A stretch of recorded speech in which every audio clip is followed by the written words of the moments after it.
Hello, church. Hope you guys are having a wonderful day so far. We're going to be reading from Luke chapter 22, starting off with verse 21. This is the Last Supper, and he was with his disciples around the table talking. Verse 21. But the hand of him who is going to betray me is with mine on the table. The Son of Man will go as it has been decreed, but woe to the man who betrays him. They began to question among themselves which of them it might be who would do this.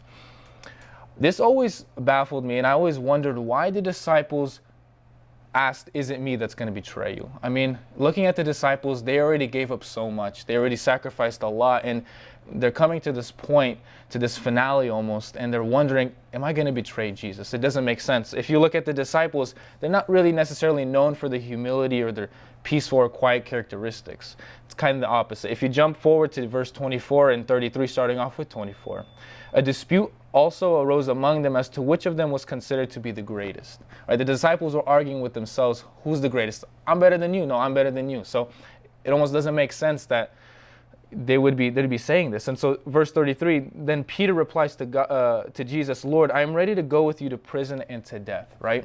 And so kind of going back, and when Jesus says, one of you are going to betray me, and the disciples replying, is it me? And then looking at the track record of the disciples and them saying, no, I'll go to you, I'll follow you to prison or to death. Or they're arguing the greatest. It doesn't really make sense how they don't know if they're going to betray him, right? And so if we take a step back and kind of look at the general picture and understanding why they would even ask that question, you have to look at Judas and recognize and realize the ordinariness of Judas as a man, as a person, right? So if we take a step back and look at Jesus' triumphal entry into Jerusalem on Palm Sunday, when he was walking down or he was riding down on a colt, and all the people were proclaiming Hosanna, Hosanna, and the Pharisees were saying, tell them to stop praising you. And Jesus replied, if they do, then the stones will cry out. So Jesus at this moment was open. He was accepting, and he was letting everybody know that I'm the Lord, I'm the King. Previously, whenever he would be healing people or even exorcising people, he'd be telling the demons that would proclaim, I know who you are, you're the Son of Man. He'd tell them to be quiet. Or the people, when he healed them, he said, don't tell anybody about this. But at this moment, Jesus recognized, and Jesus said, I am the Lord, I am the King, and everybody knew this, right? So as a disciple of Jesus, as a follower of Jesus, you know that you're under his authority and you're kind of grouped in as him. So imagine you're his disciple, you're walking into a town, Jesus is proclaiming he's king. Jerusalem sees this, all of Jerusalem knows about this, all of them are talking about this. And because you're under Roman captivity, Rome doesn't want a rebellion to happen. So the Jerusalem leaders notice this, and they have two options. They either obey Jesus and they follow him and bow down to him, or they get rid of him, they kill him, or whatever it is that they want to do. And we already know the kind of the route that they took, right? And so as a disciple, Jesus following up his triumphal entry with just preaching and talking and not overthrowing any sort of government or kingdom is kind of confusing to them. They're like, Jesus, we're following you, we're doing this. Why don't you actually do something, right? But Jesus kept on doing his thing. And so when you realize that these disciples are thinking, okay, well, Jesus is going to do something, right? They all thought of it inside of them, okay, what if we betray him? What if we, leave him be? What if we don't follow through with this, right? All the disciples would think of that. That's why when Jesus presented and said, one of you is going to betray me, that's why they said, is it me, right? The difference between the disciples, all of them, and Judas is that Judas actually acted upon this temptation and this thought in his heart, right? Judas recognized that there needs to be a sacrifice made, that I don't know what's going to happen. I don't know if Jesus is going to be overthrown or whatever's going to happen and I can go to jail or I could go to prison and die.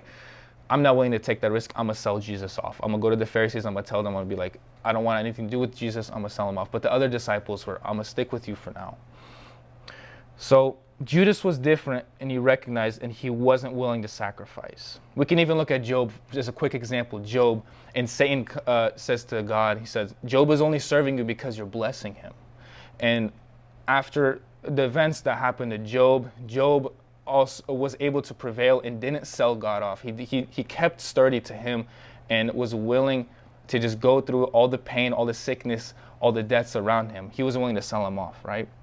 So if you're going to church, let's take an example of two people. They sit in the same row, they go to the same church, they listen to the same sermon, they sing the same songs, they pray, but then as soon as a storm comes out, it kind of reveals the true character and nature of that person. Same thing with the disciples. All the disciples were all following Jesus. They were with him at all times. And as soon as a storm came, as soon as this weird pivotal moment in Jesus' walk came, you can see the difference in Judas and the other disciples.